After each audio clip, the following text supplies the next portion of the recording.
Hello, my name is Ashani Yapa. I'm a registered migration agent here at Sirus Migration. As you all know, 2020 has been a year that has shifted the focus in skilled migration and made it more competitive than ever. So in order to maximize your chances for a point-tested skilled visa, it is critical for you to understand the points table and score maximum number of points. Therefore, today we are going to revisit the points table and also give you some tips how you can increase your points. Don't miss out on our real-life comparison towards the end of this video to see exactly how to maximize your points. For skilled visas subclass 189, 190 and 491, to be eligible to lodge an EOI, you need minimum of 65 points including the points given by the state. The points given by the states are for subclass 189, there's no points. So subclass 190, there's 5 points given by the state. So you need 60 of your own points. And subclass 491, there's 15 points given by the state. So you need 50 of your own points.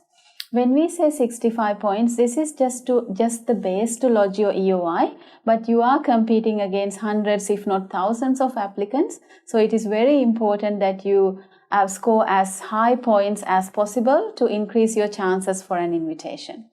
Now let's go through the categories in the points table. The first category is your age, and this is the category where you can claim most of your points. And if you're between 25 to 32, you can get 30 points. And the day you turn 33, you are going back to 25 points. And if you're over 45, then you don't get any points. So if you're someone who's in the age bracket of 25 to 32, then you should use this chance and lodge your EOI and get an invitation before you fall into the next age bracket. Next category is your English. It is listed as competent, proficient and superior.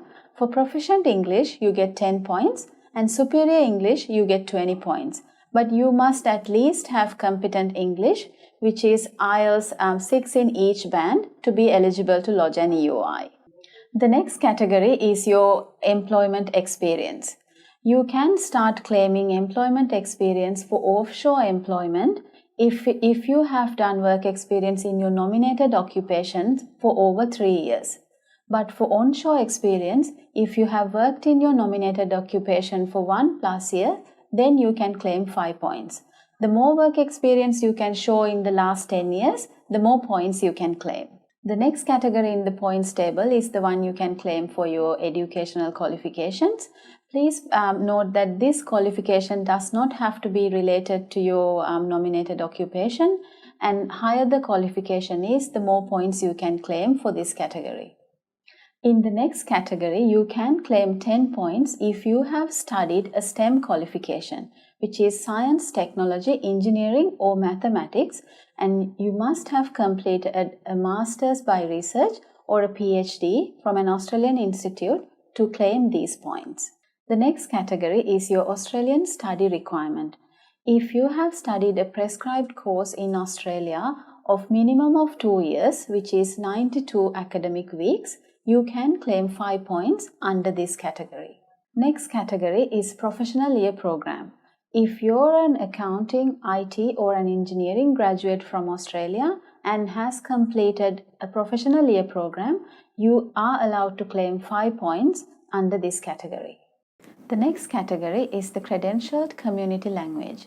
If you're a native speaker of another language than English and you can clear a NAATI examination, you can claim 5 points in this category.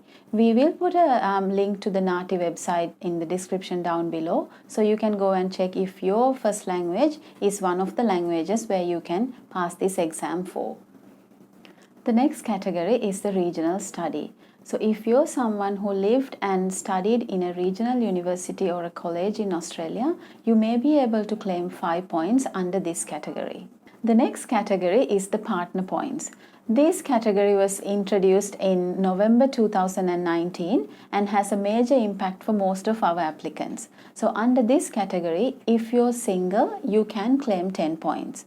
And if you have a partner who can speak competent English, then the partner can give you 5 points. And if your partner can also pass a skills assessment, then they can give you 5 extra points. So altogether, your partner can contribute 10 points towards your EOI. So if you're interested in calculating your own points, you can head over to our website sirusmigration.com.au, and we do have a point calculator which you can customize each category and calculate your own points, and it will also add the state points for you. Now that we have covered all the categories of the points table, let's look at a case scenario and we will explain how this person can increase their points. This person has claimed 30 points for their age because they age between 25 and 32, 0 points for their English because they only have 6 in each band, 10 points for their education because their occupation is a chef and they have completed a diploma in Australia. They have scored 0 points for their NATI because they have not completed an exam. They have scored 5 points for their Australian study because they have studied in Australia for 2 years in the past. They have scored 0 points for their work experience because they do not have any work experience related to their field. The total points for this person is 45 at the moment. Now let's look at how this person can increase their points after understanding the points table and following some tips. Now let's look at how this person can increase their points. The person A now has superior English, so we can add 20 points to their existing points. And in here, this person has completed a bachelor's degree in accounting, but they did not include it in the previous points calculation because they thought it's not relevant to their occupation. Please keep in mind, points for your education, if you have done prior education in Australia, it doesn't have to be related to your nominated occupation. So in this scenario, this person can include 15 points for their new calculation. If this person completes a NATI examination in one of the community languages, now they can claim 5 extra points. They can also claim 5 extra points for their working in Australia for more than 1 year. If you compare the 2 points, now they have 80 points compared to the 45 points they had before, which is a significant increase in your points. And also keep in mind, we have not included the state points in this calculation.